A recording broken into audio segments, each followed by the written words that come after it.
Hi friends, welcome to my channel the universe Prashant. Please subscribe, like and share, comment. ఈరోజు మనం కొంతమంది genius గురించి తెలుసుకుందాం. నికోలా టెస్లా తయారు చేసిన దాంట్లో మనం ఏదో ఒకటి యూజ్ చేస్తూనే ఉన్నాం. ఆయన జీనియస్ చాలా పెద్ద. మనకి ఇప్పుడు తెలిసిన బ్లాక్ హోల్ గురించి ఎప్పుడో తెలుసుకున్న వ్యక్తి శ్రీనివాస్ రామానుజన్. ఆయనకి పేపర్స్ చదువుకోవటానికి రాక బండల మీద రాసుకున్నాడు గుడిలో. ఆయనకు అన్నీ ఎలా తెలుస్తున్నాయని అడిగితే, నాకు కళలో దేవత వచ్చి చెప్తుందని చెప్పేవాడు. నెంబర్ ఆఫ్ థియరీ ఇవన్నీ కనిపెట్టాడు.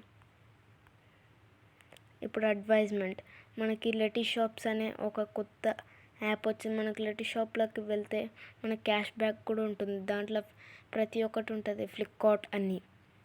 మనకి తెలిసిన జనరల్ ఎలక్ట్రిక్ కంపెనీ చూసుకునే థామస్ ఆల్వా ఎడిసన్, ఆయన ఇన్వెన్షన్స్ అన్ని దాంట్లో అమ్ముకునేవాడు. ఆయన ఇన్వెంట్ చేసిన ప్రతి ఒక్కటి చాలా సక్సెస్ అయింది. కానీ ఈయన అన్ని చీటింగ్ చేసినని చాలామంది చెడ్డవాడని కూడా చెప్పేవాళ్ళు.